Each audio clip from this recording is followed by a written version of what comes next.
And good evening, everyone. This is the Rooftop Sports. Along here, my buddy Connor, aka the Couch GM, and we're still waiting on our buddy Jay Trident podcast, who will be here in just a few moments. Now, Mr. Couch GM, how's my new microphone, which I did just buy this morning? Sounds like it's working good. Okay, that's good. Just want to double check.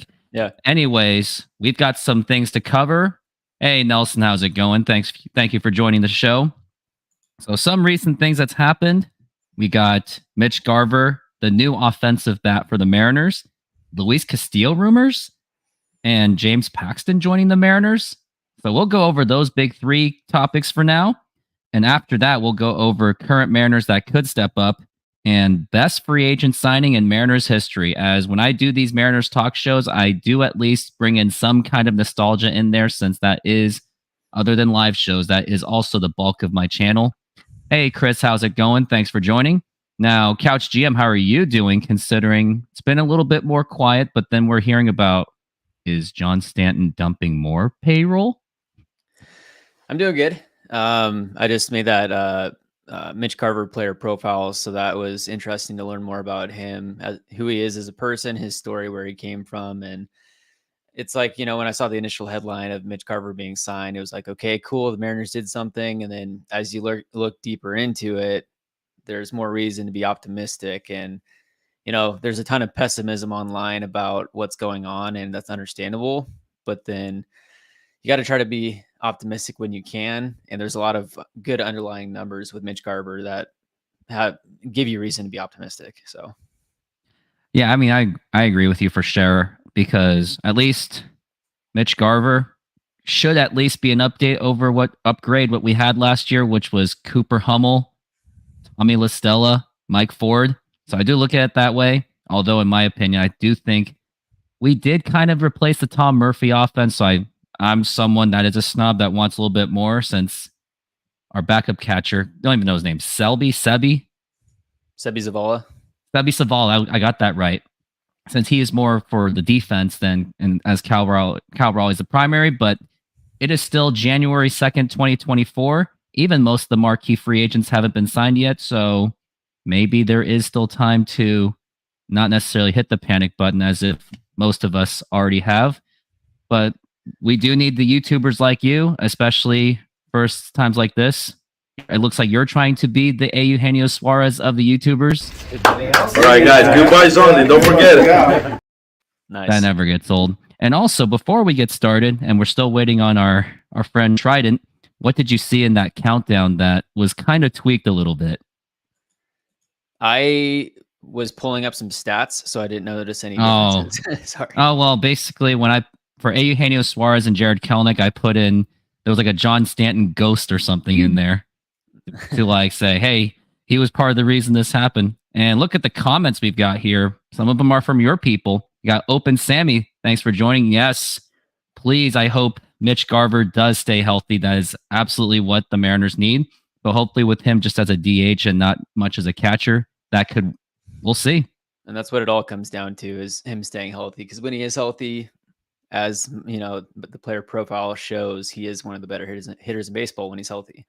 Yeah, and I remember I went through all of my YouTube shorts, and I actually did call a Mitch Garver home run during the American League Championship Series against Houston, so that was kind of cool, which is why I did repost it. So Cal Raleigh won't be a free agent until 2028. Well, I actually might think that he may be traded. So as we're waiting for our buddy, the Jay Trident podcast, so other than that, not much moves has really been happening. I guess we can talk about too, just really quickly, is did you watch that exciting of a game last night? Yeah, I mean, both games, Michigan and Alabama, came down to the final play. UW and Texas came down to the final play. And now, for the first time since 91, the Huskies are going to the national title. And my dad is a UW alumni. I'm a Wazoo guy, as people know, but it's also my father-in-law went to UW. So it's nice to see some people happy in the family. Yeah, that's pretty cool. I haven't really came across a lot of people that have like the UW and the Cougars within the family. I actually was a UW myself, but my experience kind of made me think to at least not put so much care into the UW football team. But regardless, great game it was. Definitely looking forward to next week, because the one big thing I'm looking forward to is watching Jim Harbaugh on the sidelines possibly throwing his microphone or his headset, or maybe arguing with the refs. So looking forward to that. And it's going to be interesting. That's going to be a matchup, like a rematchup of 91. And for any UW fans that may have any doubt for the game, just remember back in 91, Michigan lost to UW. 92, the basketball team, they lost to it was Duke with the great Grant Hill and Christian Laettner. And 93 was the Chris Webber timeout game. So if that makes you feel better, Michigan doesn't have the most friendly history in terms of finals appearances or championship or whatever you want to call it. Well, it looks like Jay Trident's taking us a little bit of time, but take your time, buddy. It looks like he needs the link. Oh, well, I did send. No, I sent him the link. Okay. Oh, and he needs the link. That's a little bit of a oopsie there, but yeah, let's get him over here. For those of you that are listening right now, I mean, this is kind of, I was listening to the, I forget what it's called exactly, but the Seattle Times podcast with Brian Divish, Adam Jude, also Larry Stone was on there, and they were talking about the moves recently. They were talking about the Mitch Garver move and what might happen after or moving forward.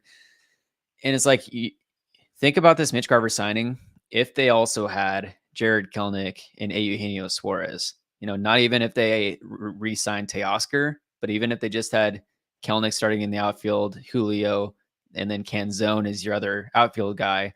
You have Gino at third base. Then you add Mitch Garver at DH on top of Ty France at first base. That's a full-looking team. If you just sign that full-time DH and Mitch Garver and he's healthy, that's a solid team right there. Now you have to go and make all these additional signings or moves to fill in the gaps that you lost with Kelnick and Gino. And so, yeah, it still crushes me to lose both of them, especially Suarez. He was the one man I was willing to keep 200 strikeouts if it meant to be that mentor for Julio Rodriguez. Great defense, should have been nominated for Gold Glove, and still a great offensive bat. Now, Mr. Trident, how are you doing today? Excellent. I was trying to get on. I realized I did not have the link, so I was trying to catch you anywhere I could to let you know. So thank you, Couch, for I heard you shout it out that I needed the link, so appreciate it. Doing good. I hope everybody else is doing well, and you guys are all recovering from that crazy game last night. It was, and the thing is, I'm not even that much of a UW fan as I used to be. But even like my old parts of UW was coming back to my body. I mean, I didn't really care if they won, but just the excitement and just that adrenaline was just second to none. And also, before we even get started on our topics, Couch GM has really bailed me out in the first 5 minutes by bringing his audience and reminding me that, did you send that link to the Trident? So thanks a lot, Mr. Couch GM. Now, I did explain this to everyone what we're doing. So Couch GM, this is for you. We're going over Mitch Garver, Luis Castillo trade rumors, James Paxton, current Mariners that could break out, and best free agent signing in Mariners history. That will be the final part of the show, and I will do my best to keep that within an hour, because Couch GM definitely needs his breathing room for 8 p.m. show. So go ahead and tune into that. And for anyone that's on my audience, subscribe to the both of these guys, as both of them have been a big part of the growth of my channel. As I would like to say, I've been a big part of them as well, and we can say it in 3 different ways. So Mitch Garver, he signed a 2-year, $24 million contract with the Mariners, which in some ways, I guess I was a little bit relieved that finally the Mariners spent some kind of money to get some offense, because, man, Mariners really need offense. Now, my thoughts on it is, well, in my opinion, it replaced a little bit of the Tom Murphy, but hopefully with Sebi as our backup catcher, at least Mitch Garver won't have to take those responsibilities. So that way we don't have to worry about Mitch Garver getting injured. And Couch GM definitely has more to say in it, because he did make a video on Mitch Garver. So go ahead and check that out on his profile. So Couch GM, tell us why Mitch Garver is a great upgrade to the team. Yeah, I mean, you go through his entire career, and he's been a hitter for the most part throughout his entire career. You go to his baseball savant page from last year, and it's littered in red, which is what you like to see. And it's especially the profile that the Mariners front office was looking to add. His chase rate is in the 98th percentile, which is essentially elite. His walk rate is in the 90th percentile. He barrels balls. He has a high expected slug rate. His overall batting run value was in the top 11% of all of hitters last year. And really, it comes down to his health and if he can stay healthy. And if you go through his injuries throughout the years, a vast majority of his injuries are because he was a catcher. It's like he got hit in the head. He ended up having, once he joined the Rangers, he got flexor tendon surgery, which is what Robbie Ray went through. But if he's not playing catcher or throwing the ball, he's not getting that surgery, missing half a season. There was also another substantial injury. What was it? Oh yeah, he got hit in the groin off of a foul ball, which needed emergency surgery. So he missed 60 games. These are all things that could have been avoided if he's not on the field. It's kind of, it's like with the Ty France, where if he's not at first base, if he's just DH, then he has a much better shot at being healthy. But if they can have Mitch Garver at DH full time, not have him catching in any way, not playing first base, just try to swing the bat and stay healthy, I think that's a good move for the Mariners. Yeah, absolutely great points, especially with the whole DH thing, good chase rate, which something the Mariners need improvement on because Mariners were definitely good at striking out. And even got to the point you saw Julio Rodriguez, he looked like he wanted to murder a baseball. And there were times like, hey, Julio, you don't have to do that. But now, Mr. Trident, how do you feel about Mitch Garver? Because I think you also spoke pretty highly of this one. You even tried to calm down the naysayers, even the John Stanton haters about, hey, it's not a bad signing. Yeah, I mean, I listen, we've been calling for this team to make moves all off season, right? It's been our frustration that they haven't added. And then I can't call for them to add. And then when they add, go, well, not that type of addition. You know what I mean? So they needed a clear upgrade at DH. The depth chart, was Taylor Trammell or Zach DeLoach before signing Mitch Garver. And there was about 6 names out there for DHs. You had Soler, Teo, Garver, JD Martinez, Justin Turner, Reese Hoskins, all guys that would be clear upgrades at that position. And they got one of those guys, and then obviously everything Couch talked about, same thing. You go look at a Savant page and it's very, very encouraging. I didn't know all the injuries came from catching, so that's good to hear that hopefully he can stay healthy as DH. And then maybe as year goes along and he stays healthy, he can catch a little too to take some pressure off Dumper. But yeah, I like the signing. Do I think it's, this team's going to the World Series now? No, they still got work to do, but it's a good signing. It's a clear upgrade at an obvious position of need. And, I'm all for it. Yeah, something to get behind it because it couldn't be any worse. Couldn't be any worse than getting Cooper Hummel as our DH because we remember how that went. And I don't even think that even lasts the month. So hopefully Mitch Garver will be a big part of the offense because that's something the Mariners desperately need is offense. And I remember, yeah. I was going to say real quick, Open Sammy points out, wait, this new Mitch also got cup checked? That's correct. 2 Mitches on the Mariners got cup checked. If you think about Mitch Haniger now. Cup check. There's also a GM named Mitch Kupchak who once ran the Lakers. So pretty interesting. That's right. I knew that name. Yeah, it sounded so familiar too, but man, cup checking, yep. And to go real quick, what Rooftop you just talked about, that's the other good thing about the Mitch Garver signing is last year they got kind of cute with DH, right? Now, I've defended them that I don't think Tommy La Stella was their goal. I don't think they went into last year going, oh, Tommy La Stella is going to be our DH. I think the goal was to kind of move the DH position around and keep guys fresh. But then injuries, and they were forced to go to guys like Tommy La Stella, which is atrocious because Tommy La Stella was horrid. You avoid that now. There's no worries about it. You get to opening day, Scott can write Mitch Garver in at DH, and you're good. It's just nice to kind of have that position taken care of. That was kind of the one thing last offseason where it was like they just never addressed it. It was a big open hole. Then you're stuck with Cooper Hummel, Tommy La Stella.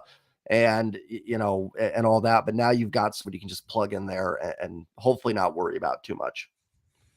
Yeah, just imagine if Mike Ford wasn't even found or used. I don't even think we get even one game within the playoffs without Mike Ford, but he's gone anyway, and we knew that he wasn't going to be the long term. And what also I was going to say was I would remember how much I was defending this offense last year and wanted bullpen, which was a very curveball take.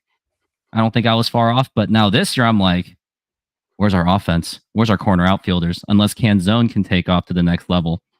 But that is all about for Mitch Garver. We are now going to move on to Luis Castillo, aka the La Piedra. And there has been rumors where he might get traded, or there's at least a conversation of where he might. And then Couch GM, he came up with a really good point if Mariners do trade away Luis Castillo instead of the likes of Bryce Miller and Brian Wu, because both of those have more controllable contracts. That way, if we get rid of Castillo, maybe that value will be good enough to justify for maybe some kind of bat, or at least some kind of maybe MLB ready prospect. And also, that could also help get the Mariners Blake Snell, which all of us want. Actually, I think he wants to go to the Mariners more than we want him to be on the Mariners. So any extra input on that, Mr. Couch GM? Yeah, I mean, I didn't really initially think about the scenario until I think I saw a tweet from Ryan Divish, or it might have been Adam Jude talk about it. But at first it's like, that would be insane. But then you look into it a little bit, like, wait, this might make more sense than you think. Castillo's getting $24 million per year over the next 4 years. There's a vesting option in 2028. If the Mariners are really trying to cut payroll, if they were to trade Luis Castillo for some combination of major league ready guys, you probably would have to send some sort of prospect to that team in order for them to be wanting to take on that amount of money on that contract. But you could get a decent haul for Luis Castillo, use that same money to sign Blake Snell, and then you have that major league ready impact with your offense that you got from that trade versus, trading a young controllable arm that doesn't cost you any money and you're not really shedding any payroll that way. So it also might free up some money, this additional $15 and $20 million that they currently have to be able to go and sign an additional bat on top of whatever you get for Luis Castillo. One scenario, let me ask you this. Would you trade Luis Castillo for Noelvi Marte? Can I get Jake Fraley back too? Because that would definitely solve our outfield problem. Because I actually... it's all come full circle. Right? Yeah, all full circle. Because I remember when we got Eugenio Suarez out of Jake Fraley, I was really sad that we got rid of Jake Fraley because the man at least got on base. And as of now, he has worked out to be at least a decent corner outfielder and someone that the Mariners can use. So if we get Jake Fraley out of that, sure, let's do that. And so we can get Noelvi Marte, even though he's also a strikeout happy guy. But why not at this point? You have to get creative, and unfortunately. Yeah. And it's a really, really tough spot because, you got to look at where the Mariners are at, too. If this was a team that I thought was going to win 70, 72 games, I do that trade in a heartbeat. I feel like, Castillo, if you look at the Zips projection, I think it's projected to be worth 4.5 wins above replacement level, which, that doesn't always work out. It's just a projection. We don't know, but a very valuable piece. And I just feel like we're getting a little too cute with it. Like, okay. And I totally agree, Couch, with what you're saying with the trade. Like it makes sense. You know what I mean? Especially with the payroll issues of this team. For me, it's like, I think Castillo's on a good, fairly team-friendly deal. We see what some of these other pitchers have signed for. Giolito's almost making as much as Castillo. Frankie Montas gets $16 million a year. I think it might just be safer, and maybe I'm playing it too safe to just keep Castillo, try to add to other areas. You got a good thing. I don't know. I just feel like it's getting a little cute with it. And that trade's such an interesting scenario because it's like, there's a part of it's like, yeah, because they shed that payroll. You get your third baseman. And if you get Jake Fraley, you solve your corner outfield spot. Then you can go get someone just said I look like Jake Fraley's brother, and I'm laughing now, so I lost my You actually might, yeah. Might be his alter ego. You never know. I just need some tattoos and stuff. But it's a tough one. I really, I've always been taught if you don't know, say you don't know, and I really don't. I am torn. I do lean towards keeping Castillo though. I think it's a safer bet. But again, with this ownership, if they're not going to spend, and that's the only way you can free up payroll to do other things, then I do get it. But I do lean towards keeping Castillo. And let's not get it twisted. Giving up Castillo would absolutely suck. He's right. No, top 5 sure. to 10 arm the next 3 years in baseball. But yeah. If I have a nitpicker on Castillo, he is a bit home run prone, and he did have that meltdown against Texas and Houston, the American League Division Series, but that's just nitpicker. That's all I've got on nitpicking. But other than that, fantastic pitcher. Even though I'm a George Kirby guy, but yeah, giving up the La Piedra would be tough unless you get like everything that we want out of it. Sure, let's do it, but probably not going to happen. And I don't think you're nitpicking. It was frustrating. As much as we have frustration with this ownership group and everything with this team, Castillo just pitches to his ability in the last 2 games. This team might have won the division. So I don't think you're nitpicking. It's super frustrating. Now, I think to the point, like, we shouldn't judge someone's, whole season on 2 starts for sure, but super frustrating that 2 starts at home with your ace on the mound, that they blew it and likely missed out on the playoffs because of it. So I don't think you're nitpicking there. Oh yeah, appreciate it. And now there's a quick comment.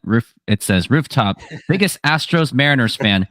I know it's because I have a lot of Astro friends on my YouTube channel, and the video that did grow my YouTube channel from the very start were related to the Houston Astros. So I don't blame you, but at the same time, I owe them a little bit of something for now.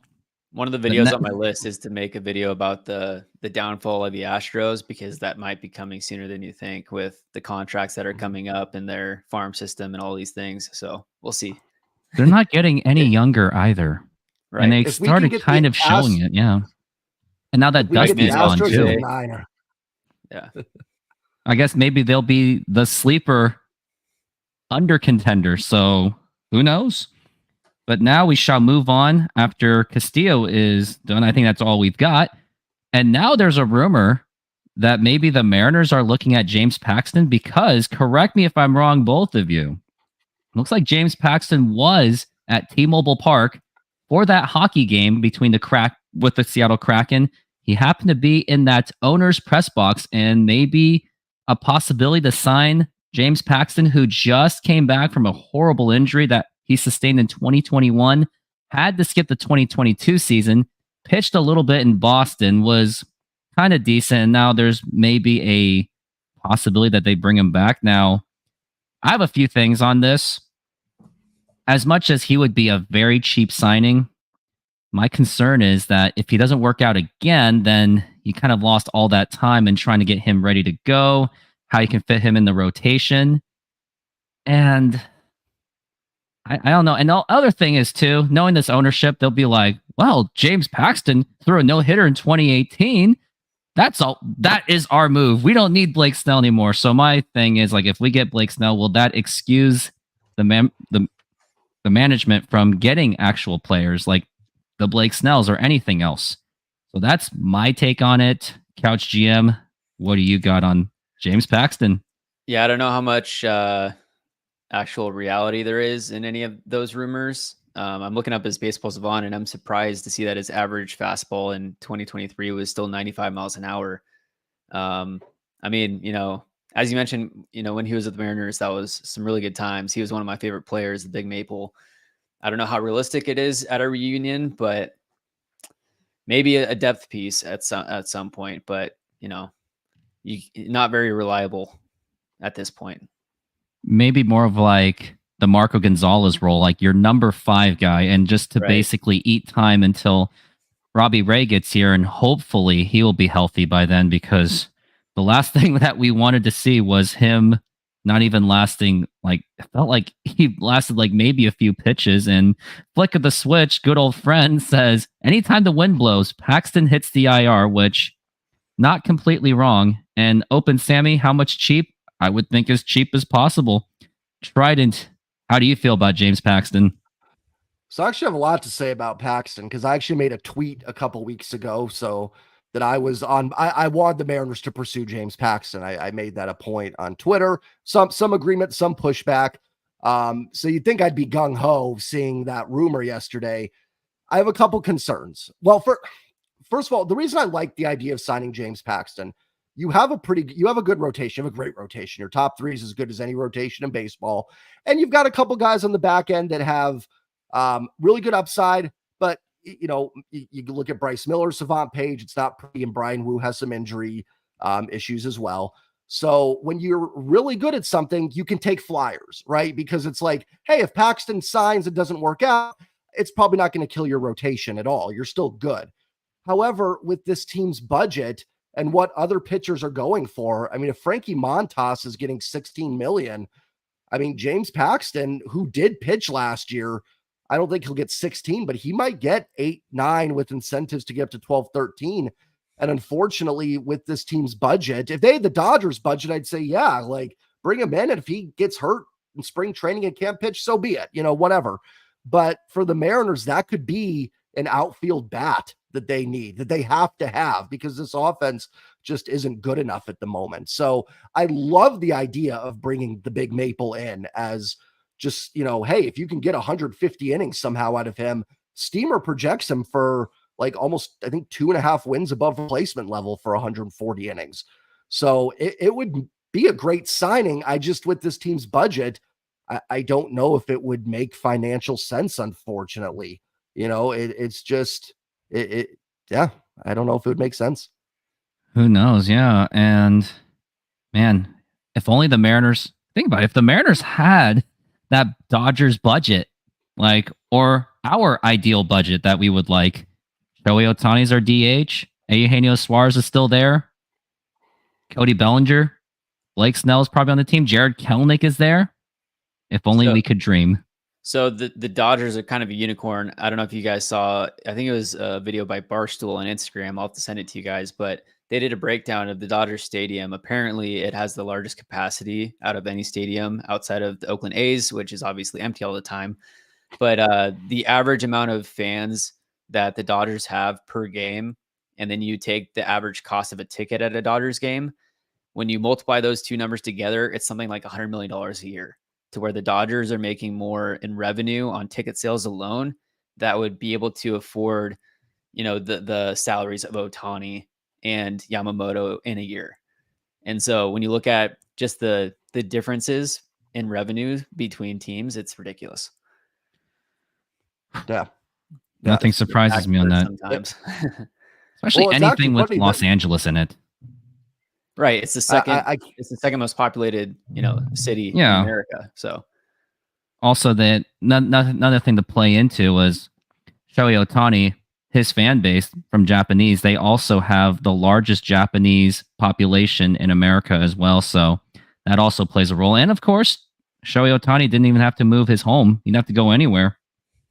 So I guess that is all about the James Paxton. So we're going to go over the current Mariners on who we think can step up. And before we do, let's take a look at any of the comments and see which is note highlighting.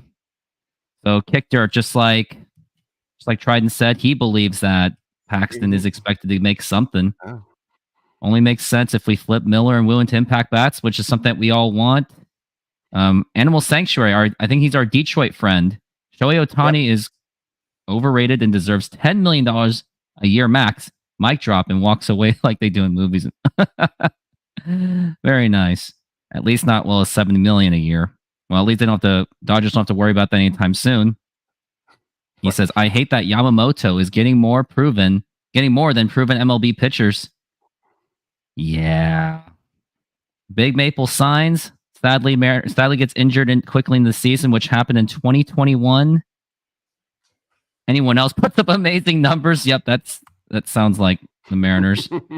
And then Dixon says, Ty France will have a comeback season, which we're all hoping. I like that. We're all hoping that Couch GM's video does hit the nail on the head, which is why we're going into the current Mariners on who we think that could step up. And this time, I'm going to say Trident, and we'll go from Trident to Couch to myself.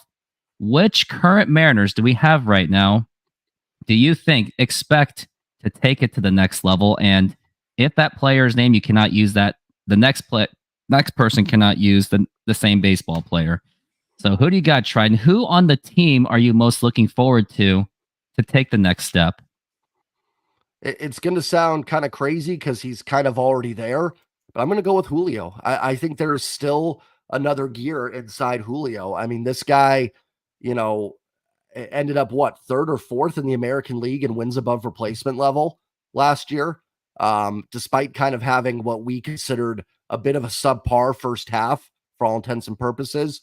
I'm going to go Julio. I think Julio takes that next step, and he was my prediction for AL MVP last year, and he's going to be my prediction again this year, especially with Ohtani out of the American League.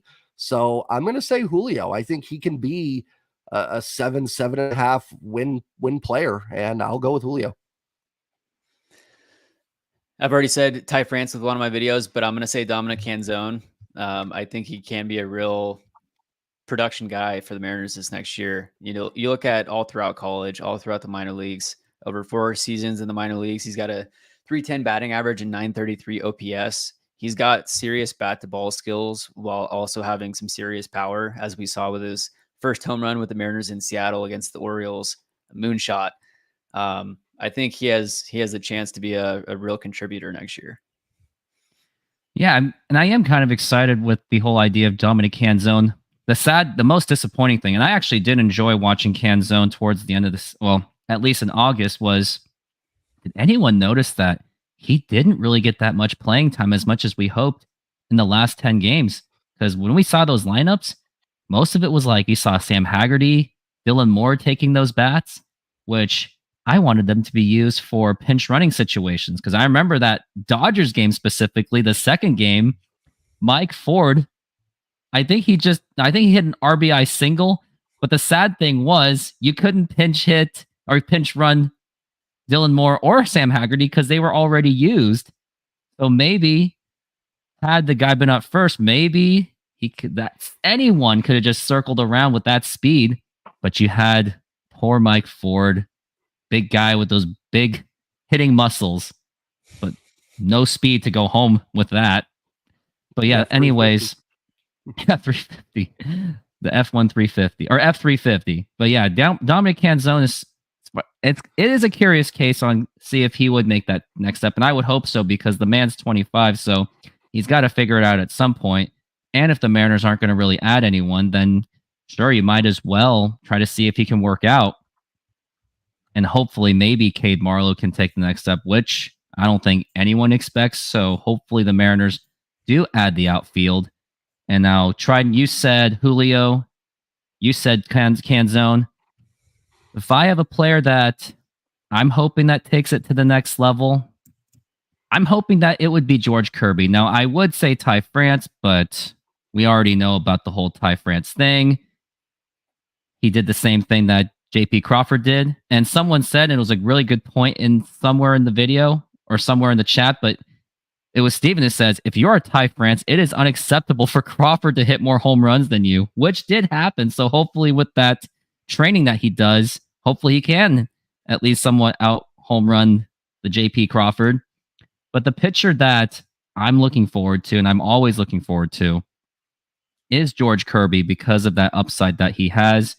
Even at that last game, he came up with that knuckleball for like a split second. I know Trident was there in the live to see that. He's a young man.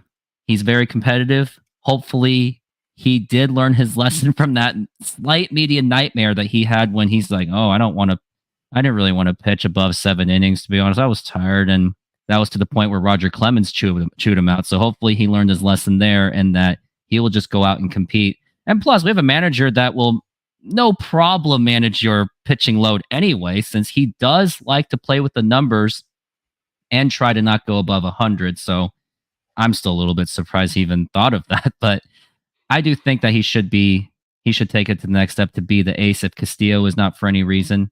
And I remember during the All-Star game voting processes, I actually thought he should have been the first one to be chosen instead of Castillo, in my opinion. So hopefully George Kirby can take it to the next level. And looks like that is it for the Mariners to take it to the next level. And since we have just a little bit more time, or we do have some time, we don't really talk about it much, especially in the offseason. The Mariners farm system, where there has been some exciting players. Now, problem is the guys like Cole Young, Felnin Celestine, Lazaro Montez, Harry Ford, Cole Young, if I haven't said his name yet, they're all just too young right now. And it looks like, and none of them haven't even made it to AA level yet. So, but there are other prospects out there like Tyler Locklear, who could be the third baseman, maybe, or Ryan Bliss, who they got out of the Paul Sewald trade. So I'll ask each and one of you, as a prediction base, who do you think will contribute to the major league level out of all of these prospects? And it could be any of them. And it'll be the same thing as the whole Mariners, you can't use the same player. So Trident, which Mariners prospect do you expect to see for the 2024 season at any point in the season? Oh boy, testing my lack of knowledge of the farm system. Can I still say Emerson Hancock? Probably. Does that still count? Go ahead, yeah. I'll go with He Emerson counts. Hancock. I think there's a chance you've got Wu or Miller traded or something else, maybe a Castillo trade. I don't know. We didn't see a ton of Hancock last year, about 3 starts. I didn't love what I saw. I was a little disappointed. The strikeout numbers were a little weak, but I think of all the guys, assuming he's not traded, that he would be one that would definitely contribute the most, at least in 2024. Because like you said, a lot of those guys are still fairly far out, at least a couple years. So I'll go with Emerson Hancock. Emerson Hancock, yeah, good point. And he did have a pretty decent start against Houston when they were going for that sweep, but unfortunately the injuries got to him, which unfortunately shut him down. Couch GM, any prospects you got? Because I know you've always got those interesting names out there. Yeah, I mean, as some of these people are commenting, I would have to say Ryan Bliss is the most realistic prospect to come up and make an impact. Harry Ford is a sleeper, and I was curious if he would have the kind of jump during spring training like Julio did a couple years ago, to where he just plays his way onto the roster if he could be that good. But Ryan Bliss, realistically, Josh Rojas at second base, at least have some sort of platoon, I imagine. When Bliss first comes up, he's a righty, Rojas is a lefty, but he's another guy that's really hit throughout the minor leagues that could, another impact contact bat that the Mariners are needing right now. Absolutely. And I did see a little bit of Ryan Bliss, as I do watch a little bit of minor league baseball. I intend to do a little bit more. I intend to also go to the Everett games, which I'm looking forward to, because we're going to see Lazaro Montez up there. I think that's one of the only ones where I'm really going to see. And also I expect like Cole Young, Harry Ford, and Tyler Locklear to start in AA. Hopefully we'll see them more in spring training. And yeah, I do like the idea. I do think that Bliss would be great for platooning with Josh Rojas, because that means Luis Urias can play at third base, even though not exactly that comfortable seeing him as a third baseman. Wanted him as a platoon, but then I guess if Ryan Bliss can contribute, then sure, hopefully that works out. But then it's always a crapshoot with the young players, because you can't know for sure if they're going to contribute immediately. Like even Julio Rodriguez, he took a whole month to figure it out. So hopefully it all works out. Now, the player that I'm thinking of would say Harry Ford, but he hasn't played in the double A's yet. So I would think he would be just a little bit later. But I think I'm going to go with Tyler Locklear, who he did suffer a little bit of an injury. He's our third baseman. He's in Arkansas. He is, I would think that he's going to be, or has, as if he hasn't been in Arkansas yet. But I think he might be the sleeper MLB ready guy. And maybe it's a little bit of a reason why the Mariners haven't really addressed the third base yet, but he does have good power. So hopefully they can get something out of him, because he is one of the older prospects for the Mariners.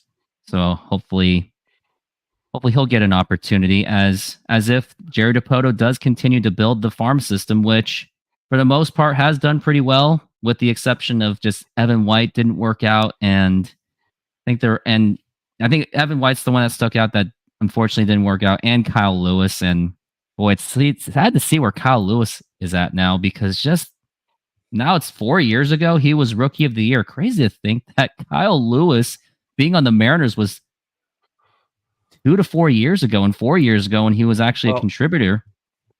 Remember when he came back in 20, I think it was 21. No, was it 22? 22. Yeah, he came. Yeah, and remember they put him in right field for a game. Do you guys remember that?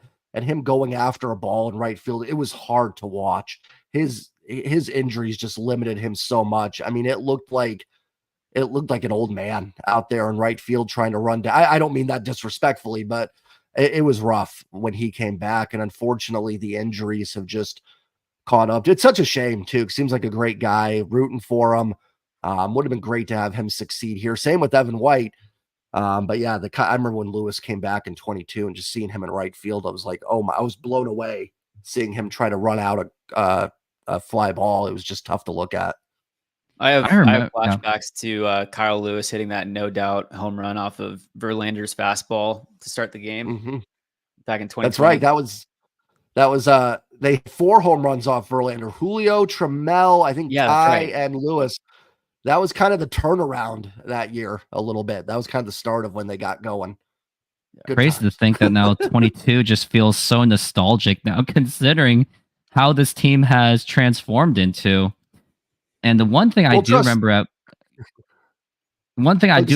Kyle Lewis's situation. Sorry, Trident, but one thing I do remember about Kyle Lewis was I remember when he started in Everett, he was tearing it up really good, and then he tore his ACL. And I remember I was going to buy a ticket to watch him, and then the injuries happened, so I ended up not going.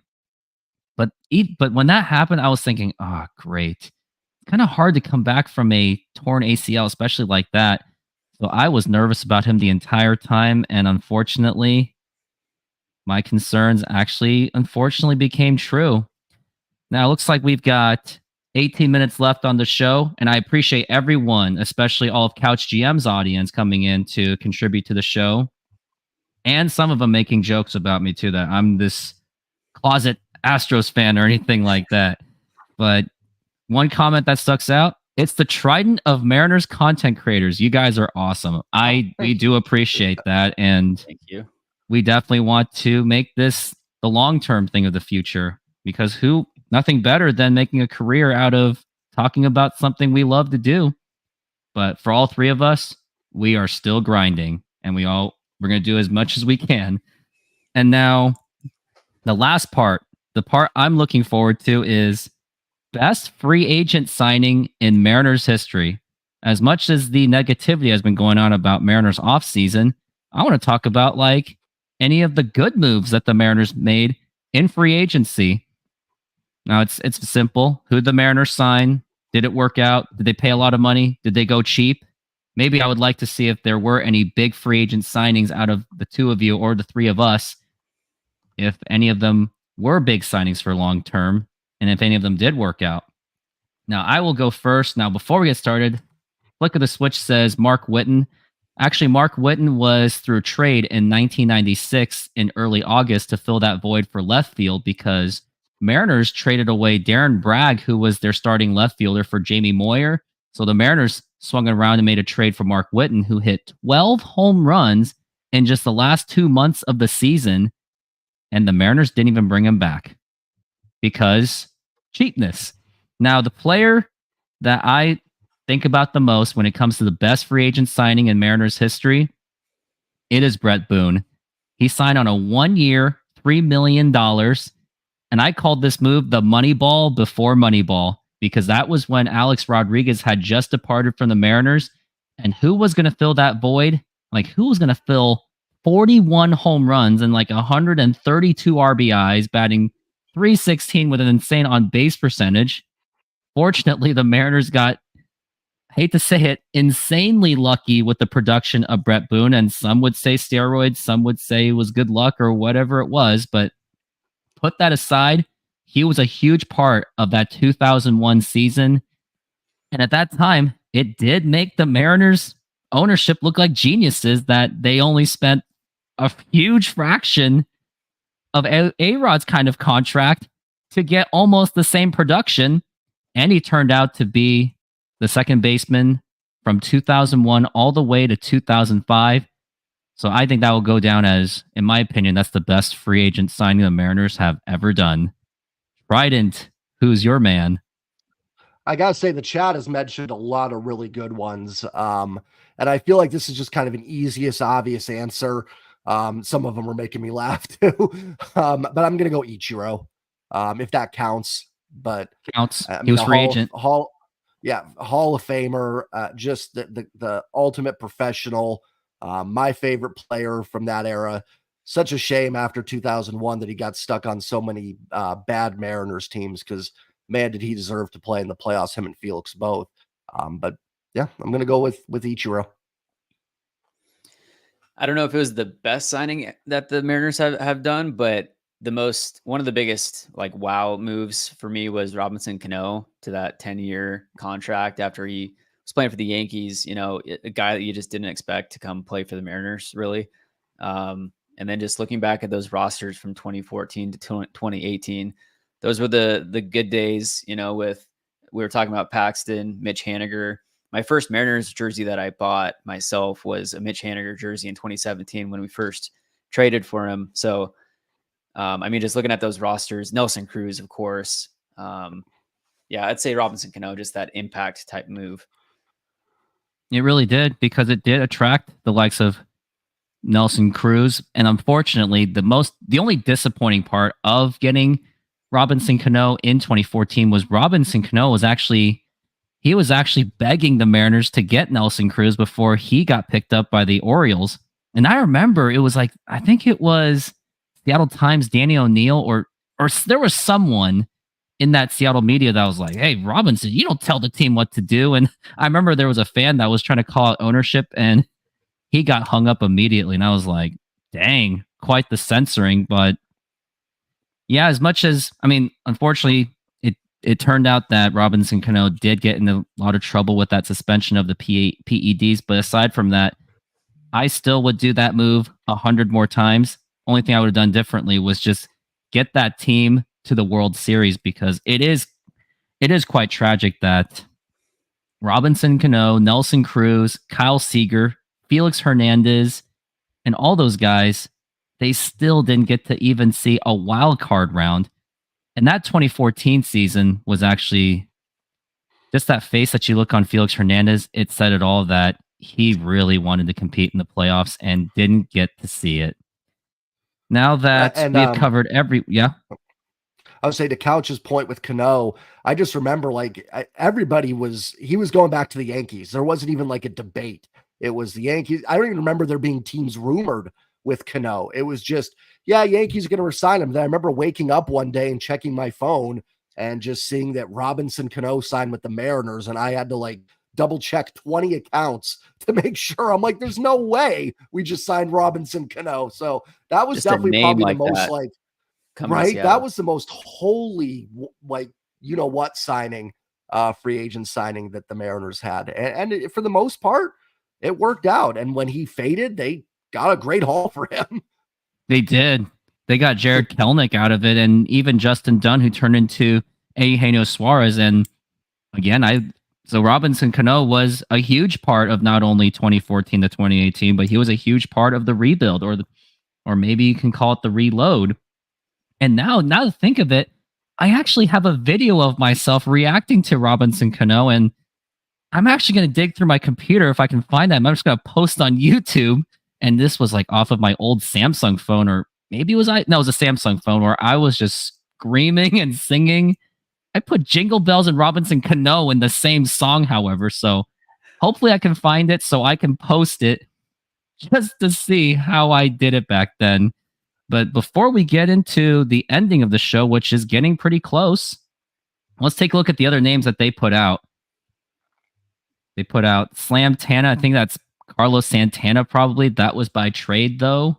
Nelson Cruz, yes, fantastic signing. I think that's the biggest steal of a contract that the Mariners gave him, which was unexpected.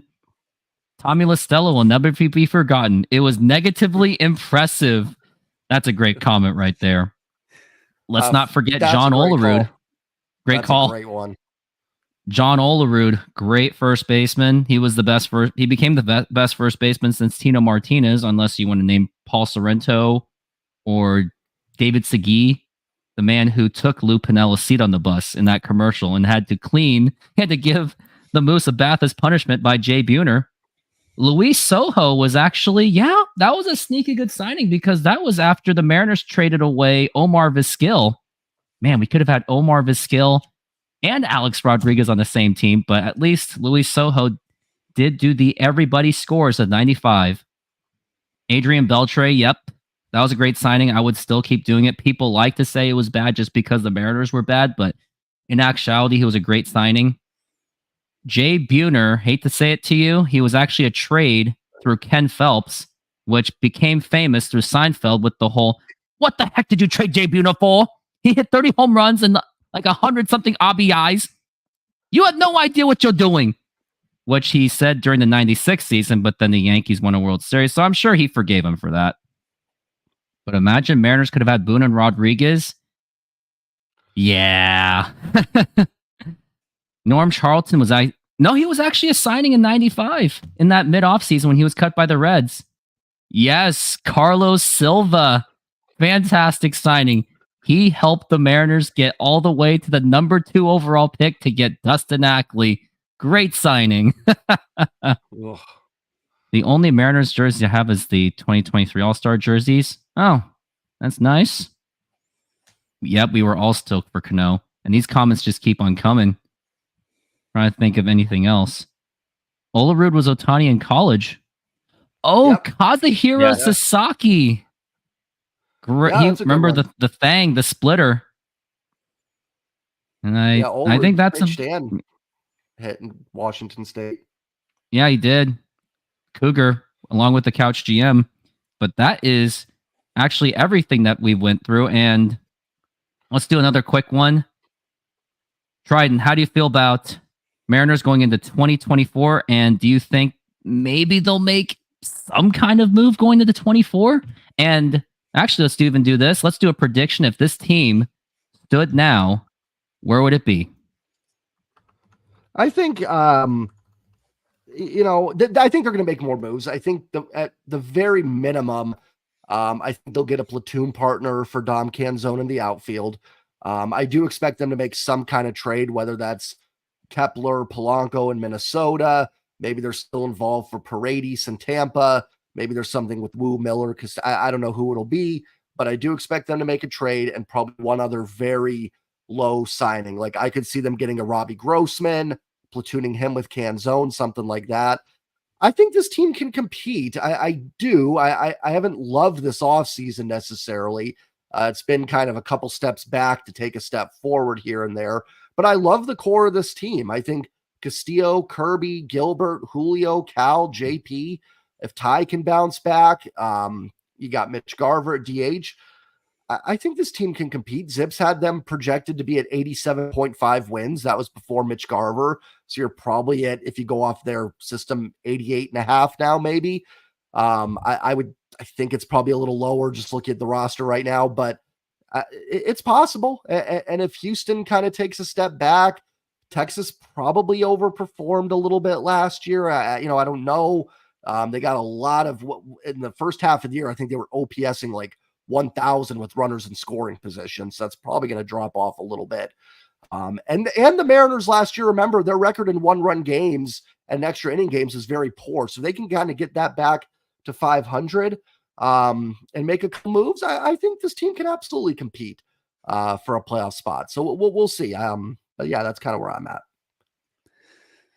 Yeah, I would say, I mean, the Mariners pitching could really carry them further than people probably would think. And even with the roster where it's currently at, they're probably above a 500 team.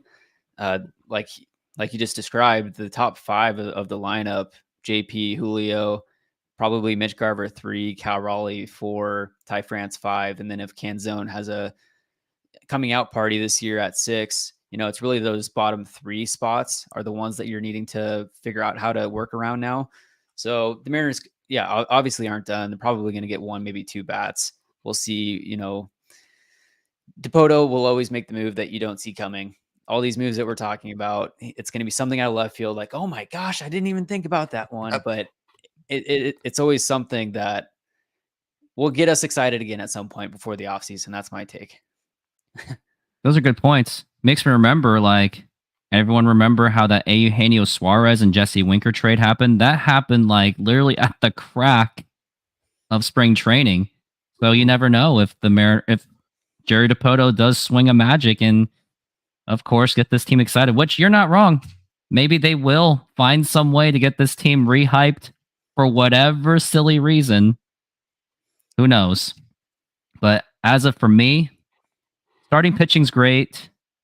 I still want a closer unless Matt Brash, who, ironically, after Couch GM and I have discussed several times, I do think he is actually the best suited to be our closer over Andres Munoz, because Munoz has shown he did show some blown saves, and at least Brash he came a long way. Like, we can all agree that he had a rocky start and he came out to be the best pitcher in the bullpen. So I would like some tweak on the bullpen, which Jerry DiPoto, he does tend to get mid-level players for almost nothing. He moneyballs that. But the offense makes me very nervous. Corner outfield, third base, needs improvement.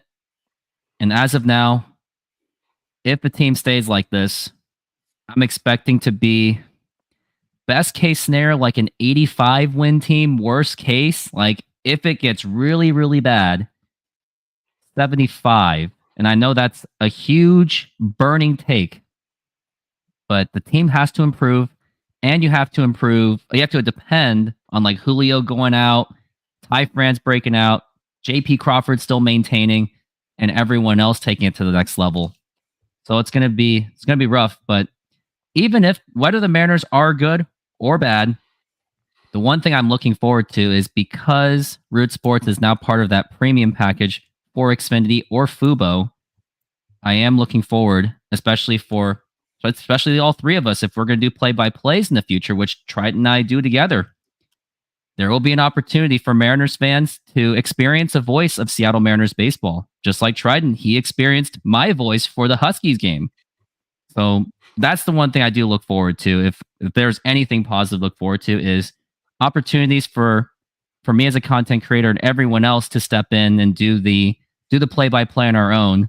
Because one time I said I could do better than Dave Sims, and now I'm grinding my way to prove that. So those are my last thoughts for the Mariners, but looks like time's running out. Trident's got to go. I got some videos to cut. Couch has got a show to prepare. So we're going to end it there. And everyone else, thank you very much for being part of this show. Thank you very much for being with us. Subscribe to all three of us. Hit the like buttons. Join our memberships. Donate.